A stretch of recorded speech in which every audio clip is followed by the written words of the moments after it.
तो ये बहुत सुंदर कथा है। श्रीमद् भगवद गीता के अध्याय 2 की महिमा, उसको पाठ करने की महात्म्य के संबंध में भगवान विष्णु ने कहा, मेरी प्रिय लक्ष्मी, आपने मुझसे भगवद गीता के पहले अध्याय की महिमा सुनी है। अब कृपया ध्यान से सुने, जैसे मैं आपको दूसरे अध्याय की महिमा बताता हूं। एक बार दक्षिण में पंढरपुर शहर में, जो प्रसिद्ध शहर आप जानते होंगे, देवश्याम नाम का एक बहुत ही विद्वान ब्राह्मण रहता था। वह सभी प्रकार के अग्नि यज्ञों को करने में सक्षम थे। उसका नाम था देवश्याम।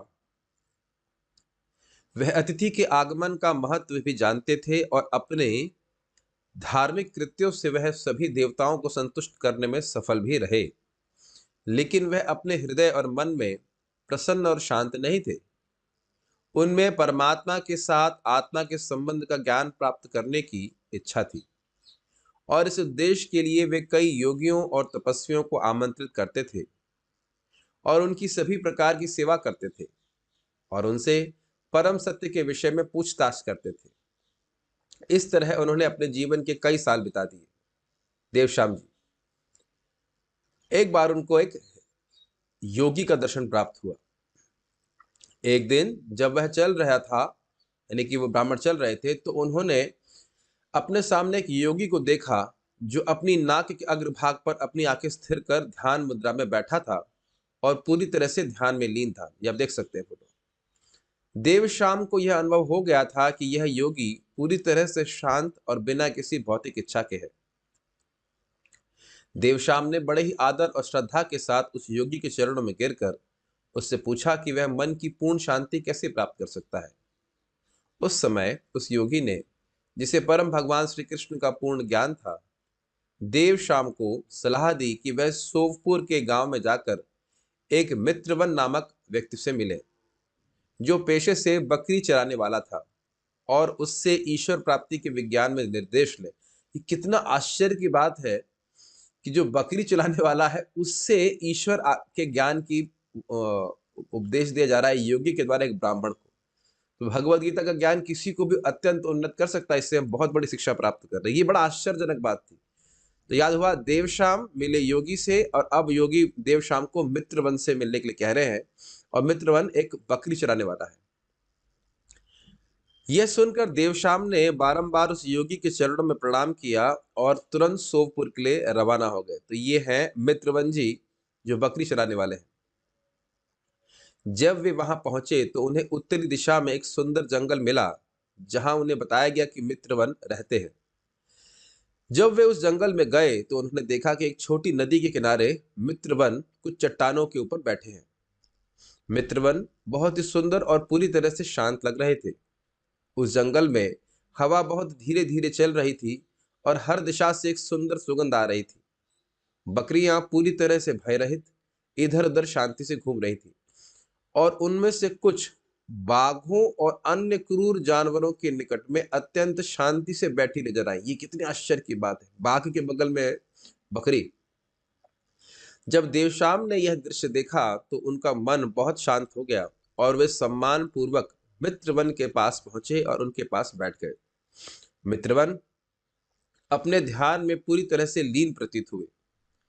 कुछ समय के बाद देवश्याम ने उनसे पूछा कि वह भगवान कृष्ण की भक्ति कैसे प्राप्त कर पाएंगे। मित्रवन ने जब यह प्रश्न सुना तो क्षण भर के लिए वह गहरे विचार में खो गए। तब उसने उत्तर दिया, मेरे प्रिय विद्वान देवश्याम, एक बार बहुत पहले मैं जंगल में बकरियों की देखभाल कर रहा था, जब एक बहुत ही क्रूर बाघ ने हमला किया। उस समय सभी बकरियां अपने आप को बचाने के लिए इधर उधर भागी। मैं भी उस बाघ के डर से भाग गया। कुछ दूर में मैंने पीछे मुड़कर देखा तो यह देखा कि उस नदी के किनारे उस बाघ का सामना मेरी एक बकरी से हुआ। उस समय एक अजीब और आश्चर्यजनक बात हुई।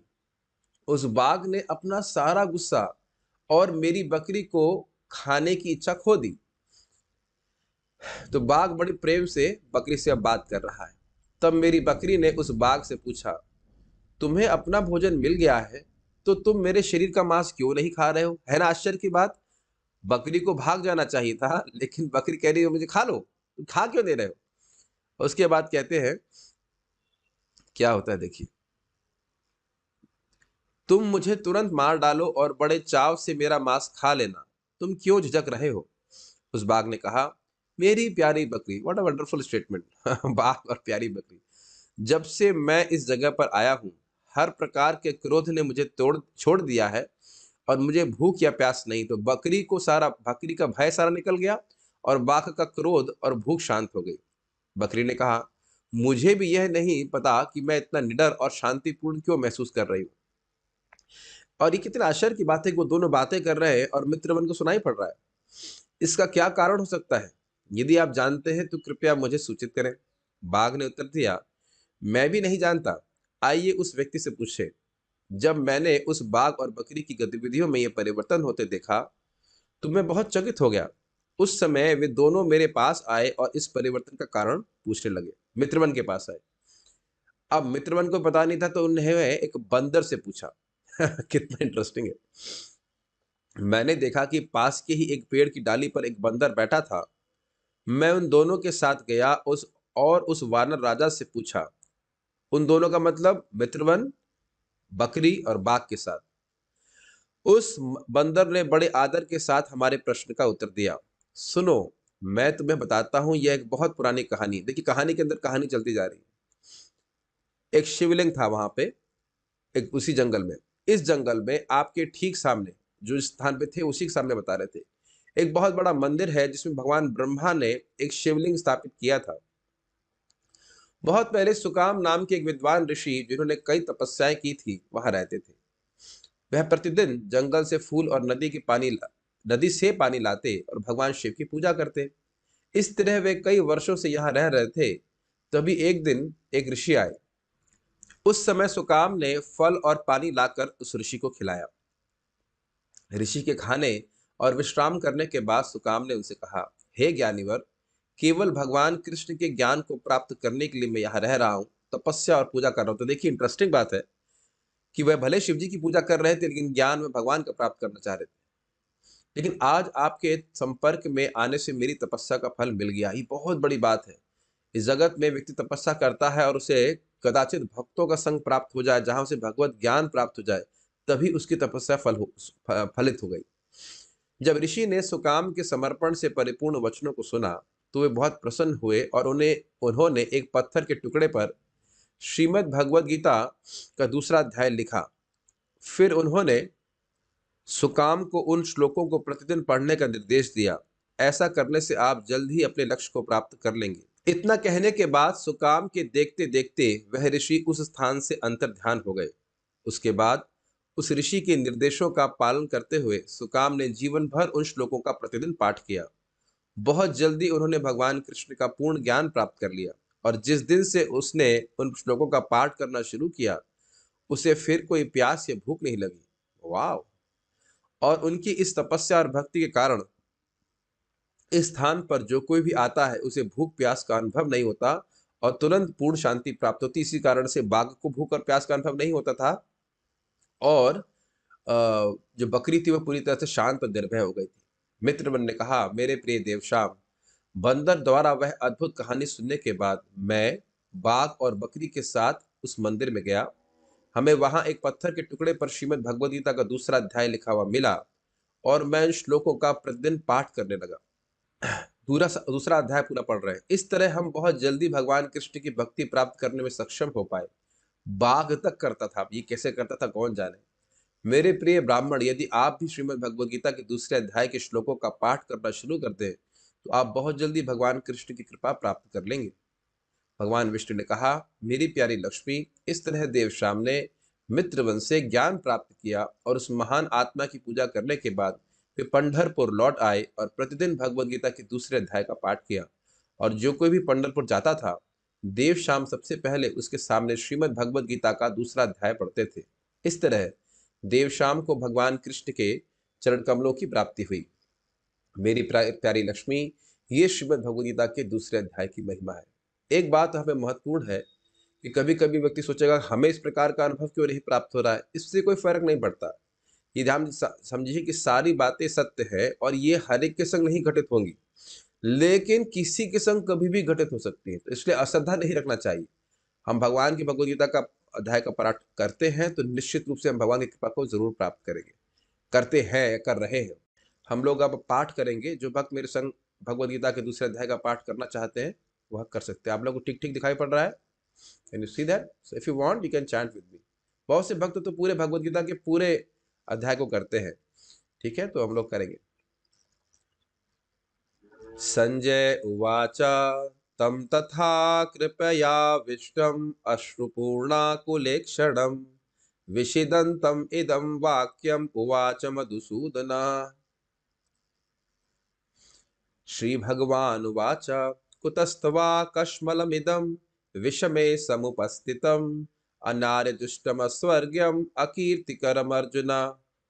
क्लैब्यमास्मगमः पार्थ नैतत्त्वय्युपपद्यते क्षुद्रं हृदय दौर्बल्यं त्यक्तोत्तिष्ठ परन्तप। अर्जुन उवाच कथं भीष्मम् अहं सङ्ख्ये द्रोणं च मधुसूदन इषुभिः प्रतियोत्स्यामि पूजार्हा वरिसूदन। गुरून् हत्वा हि महानुभावान् श्रेयो भोक्तुं भैक्षमपीह लोके हत्वार्थकामांस्तु गुरून्निहैव भुञ्जीय भोगान् रुधिरप्रदिग्धान्। न च तद्विद्मः कतरन्नो गरीयो यद्वा जयेम यदि वा नो जयेयुः। यानेव हत्वा निजजीविषामास्तेव स्थितः प्रमुखे धार्तराष्ट्राः। कार्पण्यदोषोपहतः स्वभावः पृच्छामि त्वां धर्मसम्मूढचेताः। यच्छ्रेयस्यानिश्चितं ब्रूहि तन्मे शिष्यस्तेऽहं शाधि मां त्वां प्रपन्नम्। न हि प्रपश्यामि ममापनुद्यात् यच्छोकमुच्छोषणमिन्द्रियाणाम् अवाप्य भूमा वसपत्नवृद्धं राज्यं सुराणामपि चाधिपत्यम्। संजय उवाच एवमुक्त्वा ऋषिकेशं गुडाकेशः परन्तप न योऽस्य इति गोविन्दम् उक्त्वा तूष्णीं बभूवः। तमुवाच ऋषिकेशः प्रहसन्निव भारत सेनयोर्भयोर्मध्ये विषिदन्तमिदं वचः। श्रीभगवानुवाच अशोच्यानन्वशोचस्त्वं प्रज्ञावादांश्च भाषसे गतासु न गतासूंश्च नानुशोचन्ति पण्डिताः। न त्विवाहं जातु नासं न त्वं नेमे जनाधिपाः न चैव न भविष्यामः सर्वे वयमतः परम्। देहिनोऽस्मिन् यथा देहे कौमारं यौवनं जरा तथा देहान्तरप्राप्तिर्धीरस्तत्र न मुह्यति। मात्रस्पर्शास्तु कौन्तेय शीतोष्ण सुखदुःखदाः आगामापायिनो नित्यास्तां स्थितक्षस्व भारत। यं हि न व्यथन्त्येते पुरुषं पुरुषर्षभ समदुःख सुखं धीरं सोमृतत्वाय कल्पते। न सतो विद्यते भावो न भावो विद्यते सतः उभयोरपि दृष्टोऽन्तस्त्वन्योस्तत्त्वदर्शिभिः। अविनाशी तु तद्विद्धि येन सर्वमिदं ततम् विनाशम् अव्ययस्यास्य न कश्चित् कर्तुमर्हति। अन्तवन्त इमे देहा नित्यस्योक्तः शरीरिणः अनाशिनो अप्रमेयस्य तस्माद्युद्धस्व भारत। य एनं वेत्ति हन्तारं यश्चैनं मन्यते हतम् उभौ तौ न विजानीतो नायं हन्ति न हन्यते। न जायते म्रियते वा कदाचित् नायं भूत्वा भविता वा न भूयः। अजो नित्यः शाश्वतोऽयं पुराणो न हन्यते हन्यमाने शरीरे। वेदाविनाशिनं नित्यं य एनम् अजमव्ययम् कथं स पुरुषः पार्थ कं घातयति हन्तिकम्।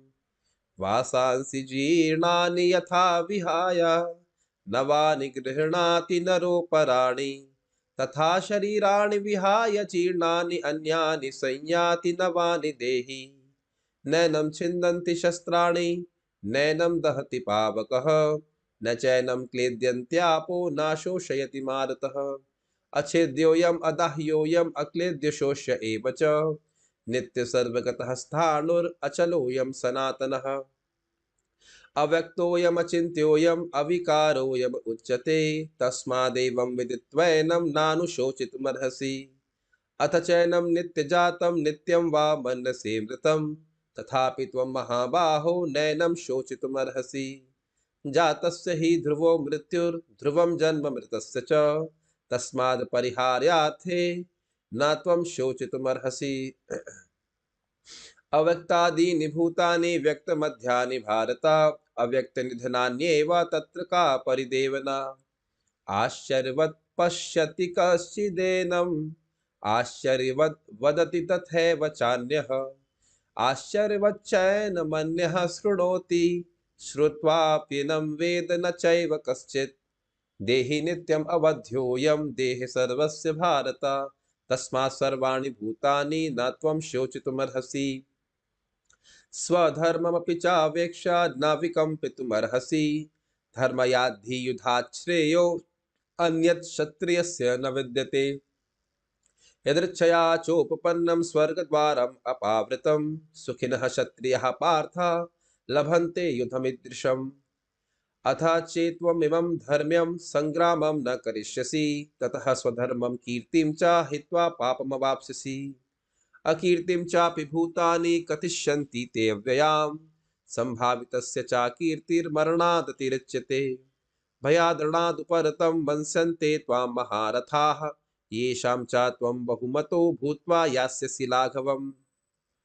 अवाच्यवादांश्च बहून् वदिष्यन्ति तवाहिताः निन्दनस्तस्तव सामर्थ्यं ततो दुःखतरं नु किम्। हतो वा प्राप्स्यसि स्वर्गं जित्वा वा भोक्ष्यसे महीम्। तस्मादुत्तिष्ठ कौन्तेय युद्धाय कृतनिश्चयः। सुख सुख दुखे समे कृत्वा लाभालाभौ जयाजयौ ततो युद्धाय युज्यस्व नैवं पापमवाप्स्यसि। एषा ते विहिता सांख्ये बुद्धिर्योगे त्विमां शृणु बुद्ध्या युक्तो यया पार्थ कर्मबन्धं प्रहास्यसि। नेहाभिक्रमनाशोऽस्ति प्रत्यवायो न विद्यते स्वल्पमप्यस्य धर्मस्य त्रायते महतो भयात्। व्यवसायात्मिका बुद्धिरेकेह कुरु नन्दन बहुशाखा हि नन्ताश्च बुद्धयो व्यवसायिनाम्। यामिमां पुष्पितां वाचं प्रवदन्त्य विपश्चितः वेदवादरतः पार्था नान्यदस्तीति वादिनः। कामात्मानः स्वर्गपरा जन्म कर्म फलप्रदां क्रिया विशेष बहुलां भोगैश्वर्य गतिं प्रति। भोगैश्वर्य प्रसक्तानां तया परहित चेतसां व्यवसायात्मिका बुद्धि समाधौ न विधीयते। त्रैगुण्य विषया वेदा निस्त्रैगुण्यो भवार्जुन निर्द्वन्द्व नित्य सत्वस्थो निर्योगक्षेम आत्मवान्। यावनर्थ उदपाने सर्वतः संप्लुतोदके तावान् सर्वेषु वेदेषु ब्राह्मणस्य विजानतः। कर्मण्यवाधिकारस्ते मा फलेषु कदाचन मा कर्मफल हेतुर्भुर्मा ते संगोऽस्त्वकर्मणि। योगस्थः कुरु कर्माणि संगं त्यक्त्वा धनञ्जय सिद्ध्यसिद्ध्योः समो भूत्वा समत्वं योग उच्यते। दूरेण ह्यवरं कर्म बुद्धियोगात् धनञ्जय बुद्धौ शरणमन्विच्छ कृपणः फलहेतवः। बुद्धियुक्तो जहातिह उभे सुकृत दुष्कृते तस्माद् योगाय युज्यस्व योगः कर्मसु कौशलम्। कर्मजं बुद्धियुक्ता हि फलं त्यक्त्वा मनीषिणः जन्मबन्ध विनिर्मुक्ताः पदं गच्छन्त्यनामयम्। यदा तिमोहकलिलं बुद्धिर्व्यतितरिष्यति तदा गन्तांसि निर्वेदं श्रोतव्यस्य श्रुतस्य च। श्रुति विप्रतिपन्ना ते यदा स्थास्यति निश्चला समाधावचला बुद्धिस्तदा योगमवाप्स्यसि। अर्जुन उवाच स्थितप्रज्ञस्य का भाषा समाधिस्थस्य केशव स्थितधि किं प्रभाषेत् किमासीत् व्रजेत किम्। श्रीभगवानुवाच प्रजहाति यदा कामान् सर्वान् पार्थमनोगतान् आत्मन्यावात्मना तुष्टः स्थितप्रज्ञस्तदुच्यते। दुःखेषु अनुद्विग्नमनः सुखेषु विगतस्पृहः वीतरागभयक्रोधः स्थितधीरमुनिरुच्यते। यः सर्वत्रानभिस्नेहस्तत्तत्प्राप्य शुभाशुभं नाभिनन्दन्ति नाद्वेष्टि तस्य प्रज्ञा प्रतिष्ठिता। यदा संहरते चायं कूर्मो अङ्गानीव सर्वशः इन्द्रियाणीन्द्रियार्थेभ्यस्तस्य प्रज्ञा प्रतिष्ठिता विषया विनिवर्तन्ते निराहारस्य देहिनः रसवर्जं रसोऽप्यस्य परं दृष्ट्वा निवर्तते यततो हि अपि कौन्तेय पुरुषस्य विपश्चितः इन्द्रियाणि प्रमाथीनि हरन्ति प्रसभं मनः तानि सर्वाणि संयम्य युक्त आसीत् मत्परः वशे हि यस्येन्द्रियाणि तस्य प्रज्ञा प्रतिष्ठिता ध्यायतो विषयान् पुंसः सङ्गस्तेषूपजायते सङ्गात् सञ्जायते कामः कामात् क्रोधोऽभिजायते क्रोधात् भवति सम्मोहः सम्मोहात् स्मृतिविभ्रमः स्मृतिभ्रंशात् बुद्धिनाशो बुद्धिनाशात् प्रणश्यति रागद्वेषविमुक्तस्तु विषय इन्द्रियश्चरन् आत्मवैषैर्विधेयात्मा प्रसादमधिगच्छति प्रसाद सर्वदुःखानां हानिरस्योपजायते प्रसन्नचेतसो हि आशु बुद्धिः पर्यवतिष्ठते नास्तिर्बुद्धिरयुक्तस्य न चायुक्तस्य भावना न चाभावयतः शान्तिरशान्तस्य कुतः सुखम् इन्द्रियाणां हि चरतां यन्मनोनुविधीयते तदस्य हरति प्रज्ञां वायुर्नावमिवाम्भसि तस्मादस्य महाबाहो निगृहीतानि सर्वशः इन्द्रियाणि इन्द्रियार्थेभ्यस्तस्य प्रज्ञा प्रतिष्ठिता या निशा सर्वभूतानां तस्यां जागृति संयमी यस्यां जागृति भूतानि सा निशा पश्यतो मुनेः आपूर्यमाणम् अचलप्रतिष्ठं समुद्रमापः प्रविशन्ति यद्वत् तद्वत् कामायं प्रविशन्ति सर्वे स शान्तिमाप्नोति न कामकामी विहाय कामान्यः सर्वान् पुमांश्चरति निःस्पृहः निर्ममो निरहङ्कारः स शान्तिमधिगच्छति एषा ब्राह्मी स्थितिः पार्था नैनां प्राप्य विमुह्यति स्थित्वा स्यामन्तकालेऽपि ब्रह्मनिर्वाणमृच्छति हरे कृष्ण कृष्ण कृष्ण हरे हरे हरे राम राम राम हरे हरे।